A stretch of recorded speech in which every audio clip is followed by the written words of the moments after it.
I think all of you know me. I'm Frank Walsh, W-A-L-S-H. I'm the township manager. Been here for about 5 years. I want to thank you for coming this morning, attending our press conference. It's an important day for us. 3 months ago, almost to the day, we stood in this room and we made some commitments and some promises to the community. I told you on that day that I would hold Chief Hall and the police department accountable to bring 3 initiatives forward in the community, and that is expand our training when it comes to sexual assaults and preventing them. And number 2, to complete an 18-year review from 2000 to 2017 of all criminal sexual conduct cases in Meridian Township. And I'm sure you can understand the amount of work that went into that.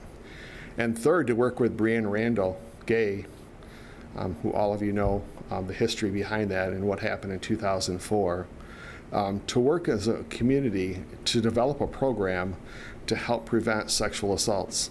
And not only doing that, to help create a video that can be used now and in the future in our goal to help victims, survivors of sexual assault. You know, this all started with Brianne. It's all about Bree, it's not about us. And so at this time, I'd like to share with you and share with the community the video that was put together that we committed to 90 days ago.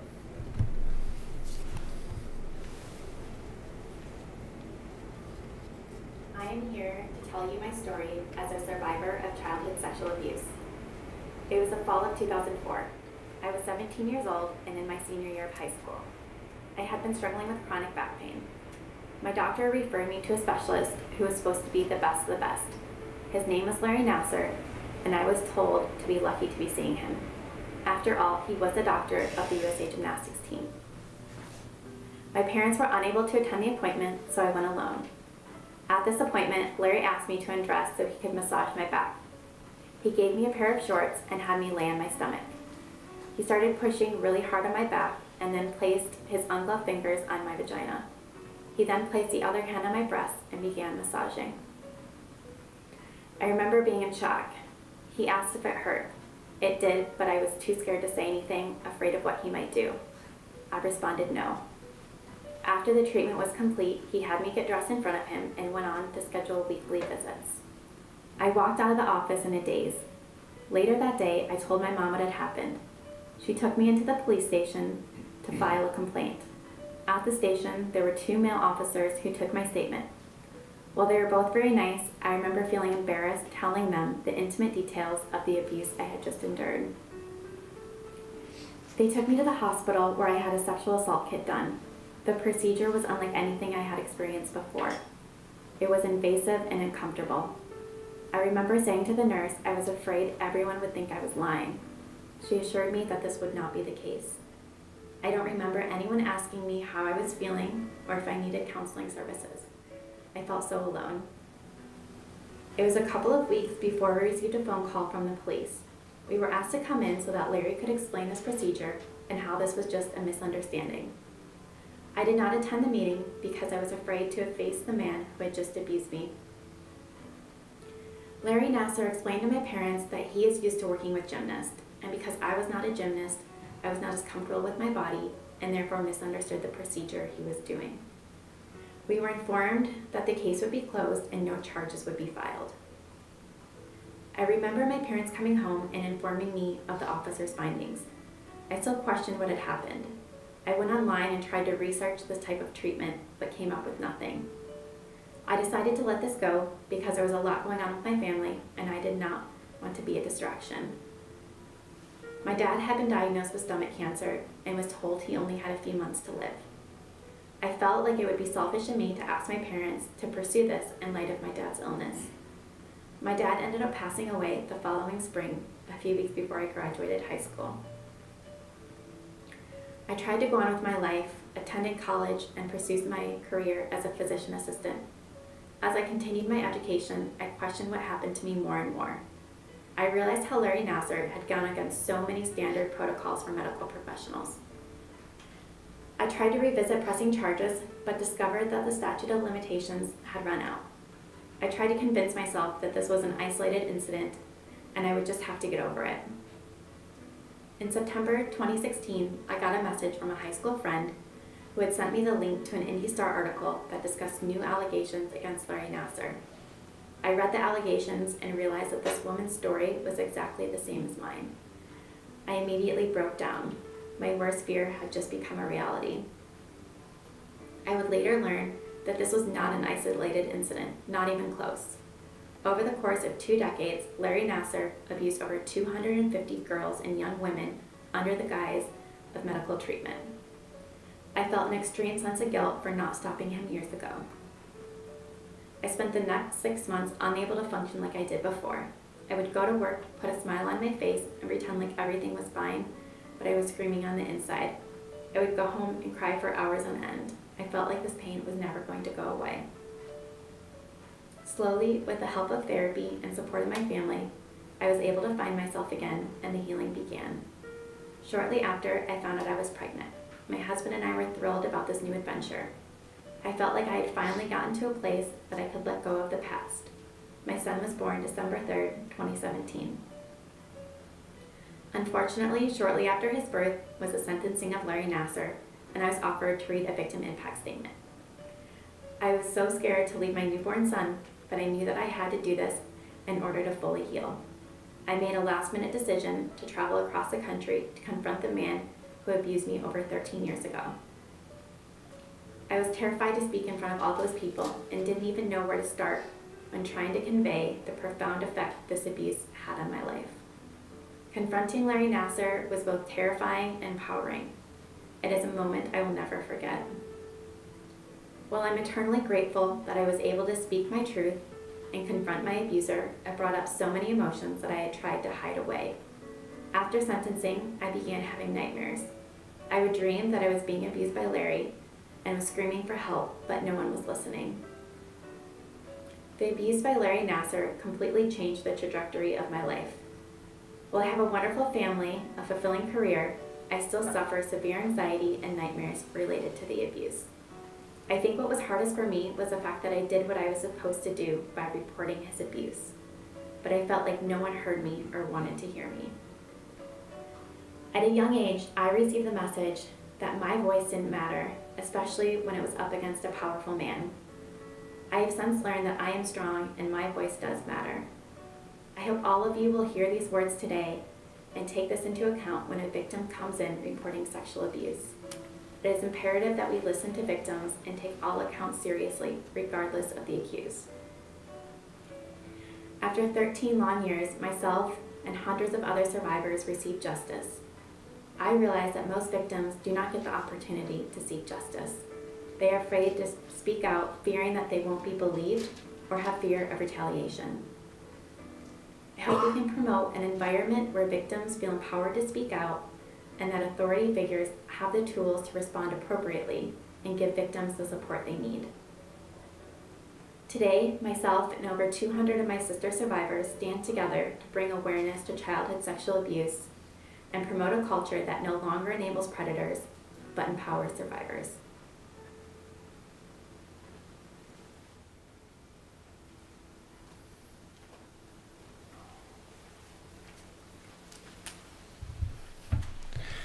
You know, as a township, we're really proud of the relationship that we have formed with Breanne, and I look forward to that continuing well beyond the coming months.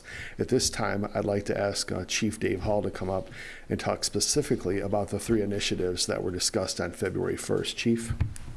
Thank you, Frank. First of all, thank you for coming here to hear the report on our progress on the 3 initiatives. I appreciate that. The department appreciates it. The first initiative was training for our sworn personnel. Now we have done training on sexual assaults and in the investigation of them. Investigator Becky Payne is here, and I think she's been saturated with training, and I know she appreciates that. But we were looking for training for the whole department, training that hit on all the topics that were consistent with issues on Breanne's investigation, and I think we did well. We sent Becky to Midland and a training there put on by the Prosecuting Attorneys Association of Michigan. Title of the training was the Community Response to Sexual Assault.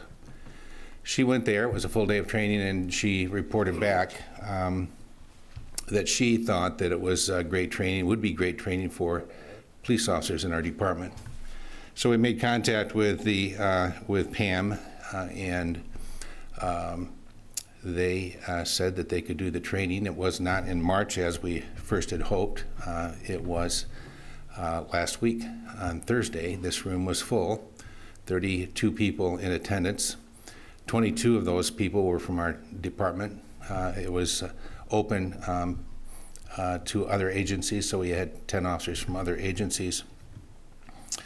And you saw the video, Brianne graciously produced for us, and that opened up the training last Thursday.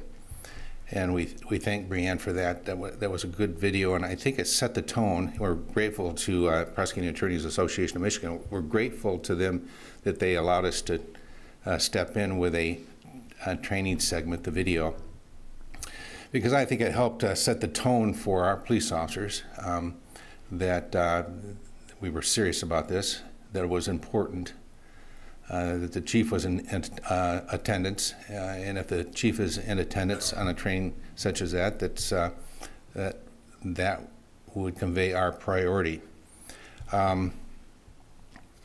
It was very good training. I told Pam that specifically, and sent them an email saying that it had hit all the concerns that I had regarding training and what the things that we wanted to cover. They are coming back on the 28th of June to get the last half of the department. And any of those that,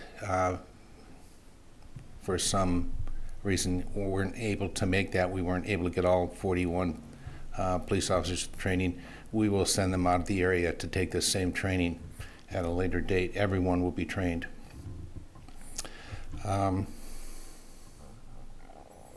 The other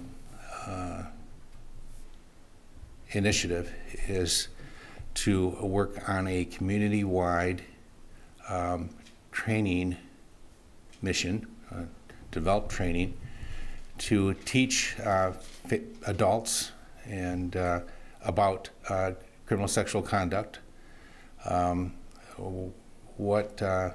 it develops and how children become victims of that crime. It's training that we want to spread to the whole community, not just the schools. There are 6 people on the committee that met last Friday. I looked at it as sort of an orientation meeting, discussing what everybody's part could be in it, discussing the format the training would be in, pamphlets, what our mission was, and what the schools, Okemos and Hazlet Public Schools, could offer or have offered at their settings by staff there. So we have our second meeting set for June 22nd, and then there's a meeting set for September as well, with the outside chance that if another meeting is inserted in there, we can do that. We play a big role on that, and again, Investigator Payne is one of the committee members developing that. So there are 2 initiatives that we struck out on, stride forward, probably a better word, that we've met that commitment that we made back in February to our community, to the survivors, and we're well on our way. The review of criminal sexual conduct incident reports back to the year 2000, I've asked the Assistant Chief Ken Plaga to speak on that.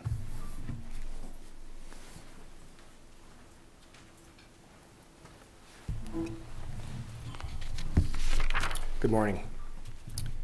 I'm sure all of you may have heard some of the comments that I have heard along the way, that this review would be a rubber stamp. We would review our reports, and if there were no other Nasser cases, we would close it. I can share with you that's not the case. Well over 60 hours were spent reviewing 598 criminal sexual assault cases between the years 2000 and 2017. Of those cases, 319 of them were reviewed by the Ingham County Prosecutor's Office. 162 of those complaints, for various reasons, the victim or victim's guardians chose not to participate. Their choice not to participate in the prosecution or investigation. 35 of those cases had critical evidentiary issues involved. Those are non-victim centered issues that just don't allow us to move forward with prosecution or investigation of those complaints. 26 of those cases that were reported to our agency were forwarded to other jurisdictions. The incident was found to be outside of our jurisdictional boundaries, and we worked with outside agencies to make sure that those cases were investigated by the proper authorities. 9 of our cases, the victims recanted their original allegations of assault, and those cases were closed. 27 of those 598 cases, we exhausted all our investigative leads and scientific resources, and were unable to find a suspect. It was an unknown perpetrator, and we still could not identify that perpetrator. 12 cases were currently open and in our investigative unit being investigated, realizing that these cases were in 2017, and we're still active investigations with our agency. 7 of these cases that I've reviewed are being reopened to ensure that victims, potential victims, receive the justice they deserve. We're going to make sure that the investigations were thorough, complete, and have exhausted all efforts and leads. In one case, to round out the final number, was Brianne's case that was reviewed by the Michigan Attorney General's office as part of the Nasser investigation. Chief.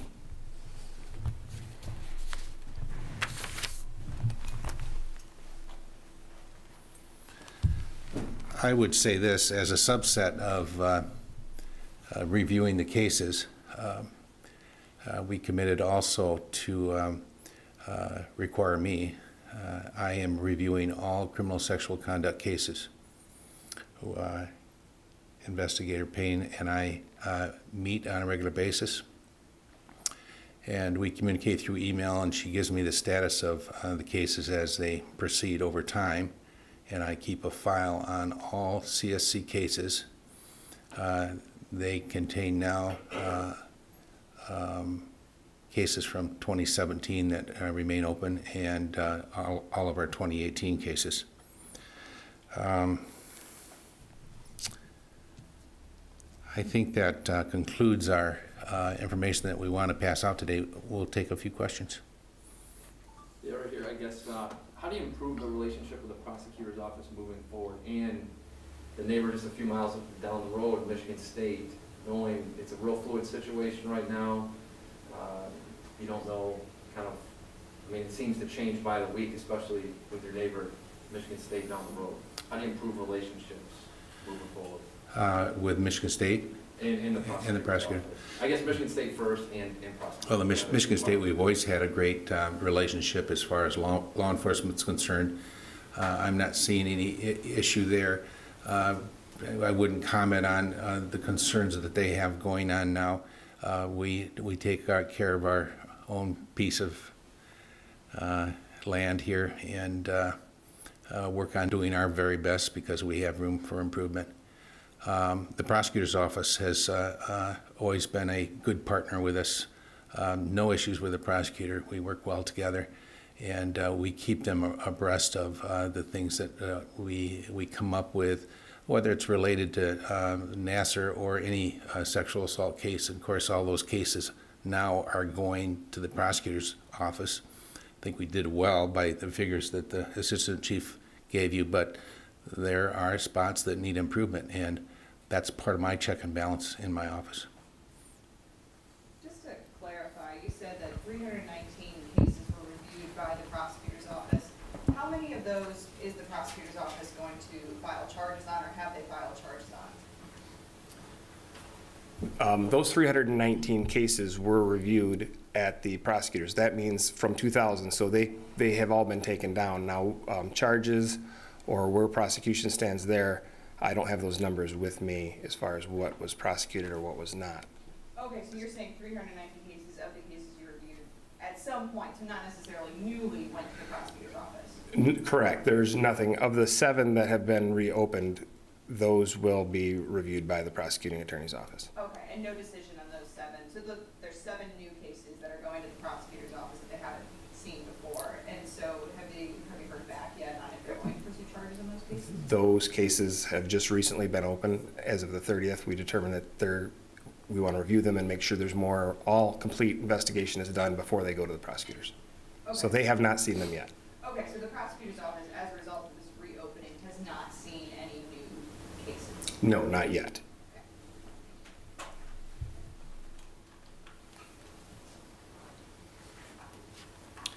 Any other? I'm sorry, can you tell me, of the 7 that you decided to reopen, are they, like, what years are they from? Can you give me an idea of, like, how far back they go? 2000 to 2017. There are 7 that are varied across that entire year range.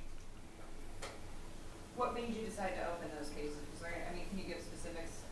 The cases are open right now, so I won't until the prosecutor has an opportunity to look at them. Our investigations unit takes a look at them and make sure that they're complete, and then they're reviewed. So we won't comment on open cases like even if it was a new case, we wouldn't. But I guess in general, when you were going through these cases and deciding if you were going to reopen them, or is it like, what generally were you looking for as you were examining these cases? Well, right now, all new cases that come into our agency get reviewed by the Ingham County Prosecuting Attorney's Office. These 7 the prosecutor has not seen. So we want to make sure that the prosecutors had an opportunity to look at these 7 cases and make sure that they indeed either warrant charges or do not. And this might be a stupid question, but is the 12 cases that you said you are currently investigating, those do not include these 7, correct?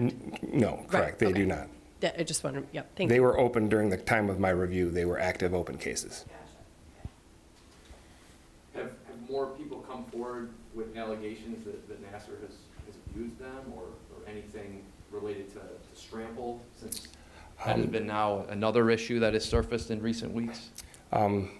My review assaults. my review was from 2017 backwards. We kind of in 2018 we put in place the new checks and balances, and I haven't looked at any of the new current cases because those now rule through investigations and then coordinate with the chief's office. So no, I'm not at this Safe time. to say no. Not at this time. Okay. Okay.